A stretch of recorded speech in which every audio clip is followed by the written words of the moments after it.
ancient ruins, alien possession, and a return to classic Star Trek storytelling, plus a big theory and a buried Easter egg you might have missed. And it's not what you think. Let's dive in. Hey everyone, I'm Nick and welcome back to Sci-Finatics.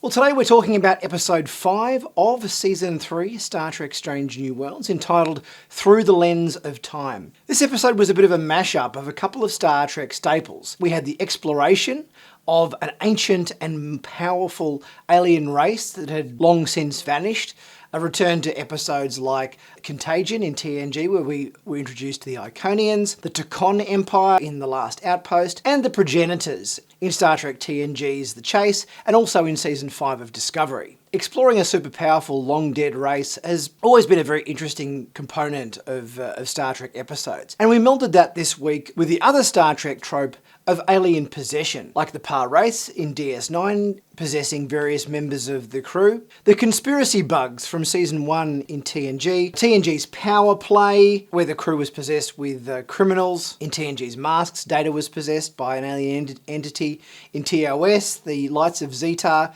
Cathexis in Voyager, and the Crossing in Enterprise. So I kind of feel like this week's episode was a real return to your Star Trek classic episodes. It wasn't a quirky episode, it wasn't playing for comedy and laughs and everything like we've had a couple of times already this season. So I kind of feel like that blending of the ancient civilization and the alien possession storylines in this episode was definitely a kind of return to what Star Trek is all about. The episode starts with a personal log in sickbay. Our new nurse character, the name still hasn't been mentioned, even this opening scene with the whole log and everything, with this chat in Mbenga talking about his time on the Enterprise and everything. We still don't know this guy's name. If it wasn't for social media, we still wouldn't know what this character's name was. And it is somewhat ironic that we don't sort of find out what his name is until kind of a third of the way into the episode. And then, spoiler alert, by the end of the episode, the character is dead. We hear that Corby and Chapel are working on an ancient medical discovery. They're doing an away mission to a planet to potentially uncover some ancient medical secrets. I love the little dynamic in the corridor here with Chapel and Corby having a chat about the away mission. Chapel's leading the away mission, which is, I think, a first for her. And Corby is super paranoid about things going right and everything. And I love the fact that Chapel has a bit of fun with him playing on his insecurities in this scene. Similarly, we have a discussion between Chapel and Latta talking about their respective fun times with Spock. It's sort of a somewhat unusual conversation. I think Latta says to Chapel, "Don't make it weird," or whatever. "I hope you're not one of those possessive women," or something to that effect. It was quite, I guess, refreshing how frank this conversation was. It was sort of right down the line, but I suppose that's kind of Lan's personality. She's quite direct to the point, no messing about. Batel has a checkup in sickbay with the nurse, and she seems to be doing a lot better. But we know that's probably not going to last too long. And Mbega breaks the pleasant news to him that he gets to go on the away mission with Chapel and Corby and co, which he's very excited about. You can kind of tell this episode's going to have a few interesting relationship dynamics with this whole Spock, Chapel, Corby, Lan dynamics going on, because we had an episode before with Spock and Corby kind of teaming up in episode 2. We've got the sort of weird shared boyfriend dynamic going on between Chapel and Lan. Spock and Chapel in the turbo lift. Spock kind of snubs her a little bit, but Chapel seems totally cool with him sort of seeing Lan. And Chapel is kind of a little bit worried that things might be weird between Corby and Spock on the away team. And our new ensign nurse awkwardly enters the turbo lift, kind of breaking the sort of weird dynamic that's going on in there. Next we get our briefing scene with everybody talking about the mission to Vardia. And this is actually the first time in this season of Strange New Worlds where our new nurse, Ensign Gamble, his name is said out loud. Up to this point, it's never been mentioned, which is kind of odd considering how many kind of appearances this character has made this season so far. The fact that we get this far into the season and we've only just heard his name mentioned out loud. Turns out that Spock has decided to remove himself from the away team. He's kind of planning on monitoring things from the ship as a way of sort of getting around any potential awkwardness. And Beto Ortegas is on board filming his documentary for Starfleet with his camera drone kind of filming the meeting and flying around and everything kind of being a bit irritating. It's like, dude, we're trying to have a meeting here and you're buzzing camera drones around our heads and everything. Like, I guess camera operators have been made extinct in the 23rd century. I'm out of a job. I love Pelia's interactions in this scene where she's sort of hamming it up for camera. She's getting all kind of dramatic and like being a little bit of a prima donna, maybe, I guess, in this scene. It's funny. I love Pelia's involvement in this episode. She has some of the highlight moments. And even though Pike is kind of irritated by the intrusion of Beto and his documentary making, Pelia's really lapping it up. Down on the planet, the away team beams in and Chapel greets the alien macaroon. I keep thinking these aliens are going to look like sweet coffee biscuits or something. It's like, it's just a bit too close to macaroons. Our away team is escorted by a Macaroonian named Najal. Advanced alien tech has been uncovered in the form of a sort of a gravity pillar, and they're trying to unlock its secrets. You can kind of tell as well that the relationship between Beto and Uhura is growing. He's sort of talking her through the way the camera drone works and everything, and how the AI software plays on people's emotions and looks for different things to film. It's like, as a cameraman myself, I kind of found that somewhat offensive, because to think that an AI drone is going to make cinematographers or cameramen extinct, I felt very uneasy about that. They didn't have camera drones in Star Trek Generations. In the news conference there, they had cameramen wearing kind of headgear cameras when the Enterprise B was being launched. So it almost seems like their camera technology is more advanced in Strange New Worlds than it was back in the end of Kirk's career. Probably would have felt better about it if there actually had have been an operator operating the drone, like with a little remote control and making creative choices from the camera perspective like that. But just the fact that the drone has got the AI software built into it and it just does its own thing and doesn't need a human, I felt a bit uncomfortable about. But even in today's world, we are facing the rise of AI in things like ChatGPT and everything, and people are going to be losing their jobs, I suppose, over the course of the next 5 or 10 years, where their jobs will basically be done by AI, I guess. So it is a real concern. The next bit of the episode kind of struck me as a little bit odd. The way the Enterprise shot a beam from its deflector at these two little radar dishes on the ground, which then revealed a hidden temple in the quarry wall. I found that a little strange, because it was a beam from the main deflector dish would be a massive energy burst, but it kind of just came down to these little tiny beams to activate the two reflectors, which sort of seemed very precise for something that's coming from such a big ship in orbit of the planet. I'm not sure why it needed to come from the Enterprise, whether they could have just used some kind of installation on the ground to activate the reflectors might have seemed a little bit more plausible. I just sort of thought, what? Hang on, it's like beaming this huge beam down and it ends up just being these little things that go into the radar dishes. So that's kind of struck me as a little bit scaled weirdly. And the temple seems such a massive installation that gets uncovered that they're going to need another couple of members to the away team, and Latta and Spock get involved in that. It seems that in Corby's archaeological exploits, he's found what looks sort of almost like a bracelet. Permission for entry requires the giving of some blood, and Chapel basically gets her finger pricked at the doorway to gain access. I hope this temple has sanitary blood-taking exercises and practices. It's like, who's used this needle before you? I hope they haven't got hepatitis or some other alien illness or whatever, but at least Ensign Gamble scans her and determines, no, you haven't picked up some sort of blood disease by using a shared needle or something. I would have maybe liked to see a little bit of perhaps concern or whatever, just is this sanitary before pricking your finger on it? At least they confirmed that she's okay. On entering the temple, we soon find out that no communications or transports are possible within the temple, which adds a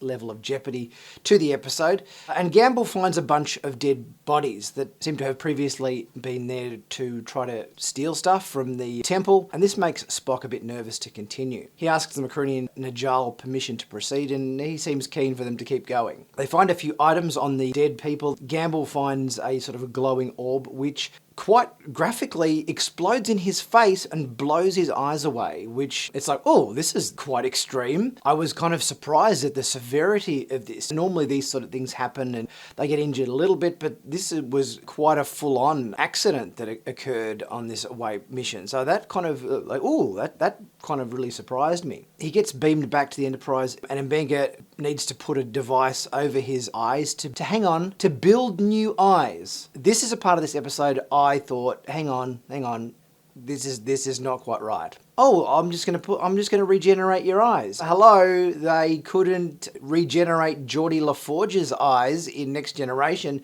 who was blind.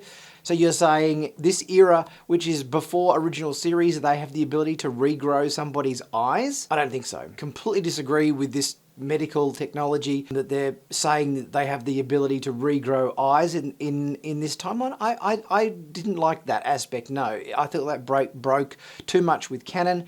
I would have liked to see Mbenga start to put on a visor, like the actual device they put over his eyes in this episode was a perfect opportunity to show the very early types of visors maybe they used in Star Trek. So I think they could have put some implants into the sides with the little flashing LED lights like Geordie had when he took his visor off, and had an opportunity to show what visors might have looked like in the 23rd century, like basically what he had on, the big white thing, that could have been a visor. Perfect opportunity to introduce that technology and show kind of like the precursor to what we saw Geordie wearing in TNG. But no, they could regrow his eyes? No, that just didn't seem right to me. Meanwhile, back on the planet, Beto sends his drone into the next chamber, and Najal, the Macronian, is very scared. He believes there's evil in there.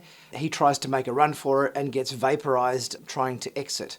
It appears the door is locked and they're all stuck in the temple. Back on the planet, Chapel opens the door to the next chamber, and it appears she's the only one that's able to traverse different areas on this temple because she was the one that gave her blood upon entry. The away team walks through the doorway, but it appears they all get split up into pairs. And it turns out they're all kind of in the same place, but just in different realities or different dimensions or different times. But lucky for them, their communicators still work between realities, I suppose. It would appear that there's no possible treatment for Gamble about his eyes, which aren't regenerating. Mbenga does more tests, and it turns out that he is in fact dead. He's brain dead. He's been basically completely killed on this planet. So whatever is speaking out of Gamble's mouth isn't Gamble anymore. Next we get a scene with the various different away team pairs working out different aspects of the temple. Some of the writing is in Chinese, which kind of struck me as a little odd. Why is it in Chinese? And they say, hey, there's some Chinese, but they don't actually go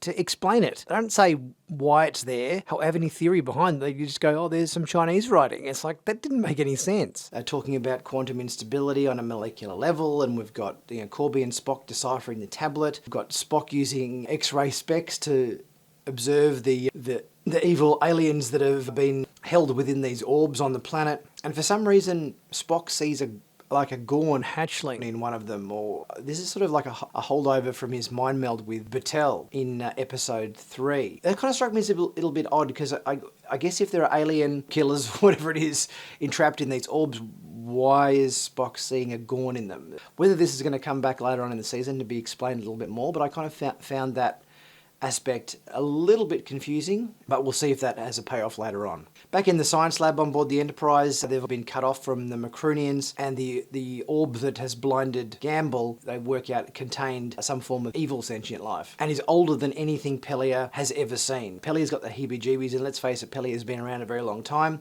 So if Pelia's worried about this ancient evil, then everybody should sit up and take notice. I kind of feel like the science lab is getting a bit of a workout this season. Like, it almost seems like every episode they've built this new set. Every single episode we're in this set. I'm kind of feeling like it's being a little bit overused almost. I feel I just want to go into engineering or something. Like, it feels like we haven't been in engineering at all this season, and everything's just been done in the science lab. And it's sort of just becoming a little bit tiresome as a location. It appears that the evil alien that's possessed Gamble has some sort of psychic ability as well, because he has knowledge of Mbenga's daughter Rukia. And then we get this situation when Batel enters, sees Gamble, and then there is this massive fight that ensues between Gamble and Batel. Batel is kind of jumping around and fighting like a Gorn and behaving very weird. This is one of these scenes where we actually see that Marie is sort of becoming a little bit Gorn-like in some ways, furthering my theory about Batel becoming the arena Gorn.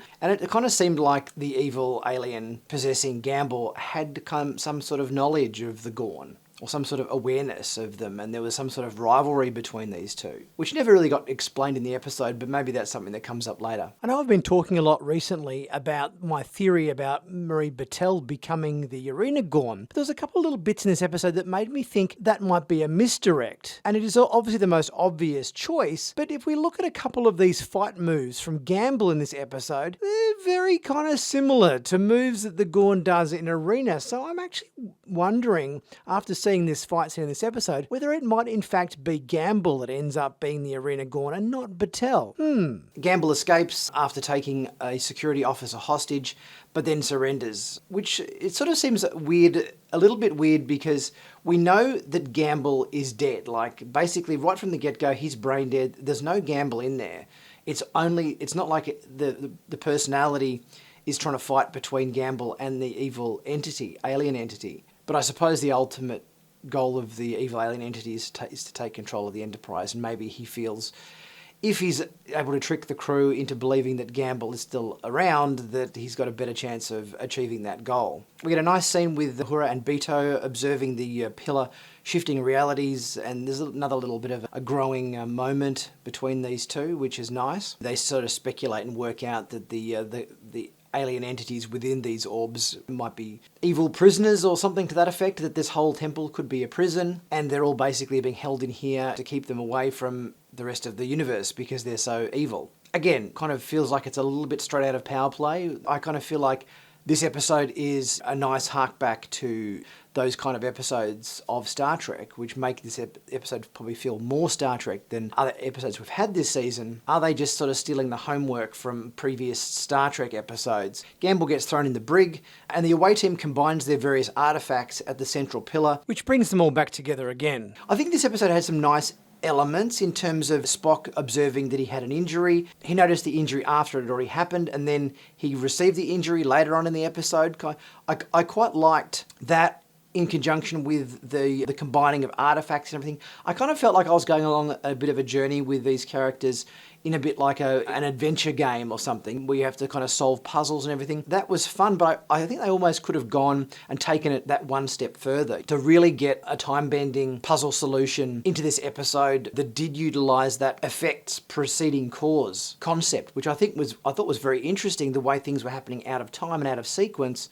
But I think they could have almost taken it a little bit further and made that a more interesting part of the way they got out of the temple. We get a scene with Battelle waking up in Pike's quarters after she's had the fight with Gamble. And there seemed to be some weird dynamics there between her and Gamble, that she was just desperate to kill him. It almost seems like the Gorn within her were enemies of the evil alien that's possessing Gamble. Back inside the temple, it seems like the writers are ripping off Indiana Jones and the Last Crusade a little bit here, where they have to walk across empty space to get out the door, which was one of the tests that Indiana Jones had to go through in Last Crusade, when he had to have faith and take that step into the abyss, and then it turned out that there was a floor underneath him the whole time. As soon as I saw this scene, I just thought, yep, Indiana Jones, The Last Crusade. It was good, but I would have liked to see a little bit more of a complex solution that involved the time-bending aspect of the cause and effect, with the effect preceding the cause thing that we established with Spock getting the cut and everything. I would have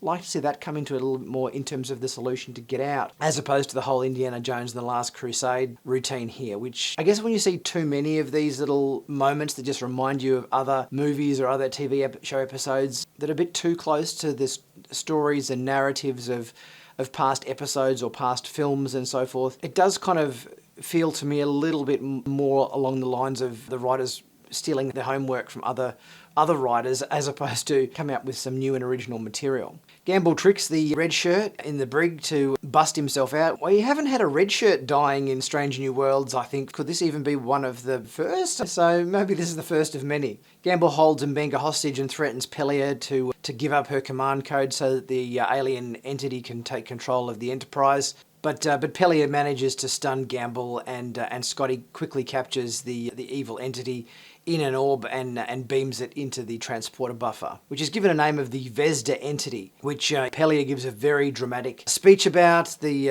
alien is ancient evil. She does a very, very dramatic routine, and this is one of my favourite moments in this episode, where she delivers this very big monologue or whatever, and then asks Beto whether he wants one for the camera, like another take for his documentary. So I thought that was funny. Pelly is such a ham. Episode concludes with Mbenga scanning the Vesta life form in the pattern buffer and basically has to break the news to Gamble's parents back on Earth that he's unfortunately been killed. And we see the pattern buffer glitching into different alien characters here, which seems a bit of foreboding to imply that maybe this isn't the last we've seen of the Vesta life form, and that it's somehow going to get out of the pattern buffer and take over the ship again, maybe this season. I guess we'll have to wait and see about that one. So yeah, I did enjoy this episode. I did think it was a definite return to kind of classic Star Trek storytelling with ancient alien advanced races and evil alien possessions and so forth, which has been a staple of Star Trek episodes in the past. And it was refreshing to get an episode that just didn't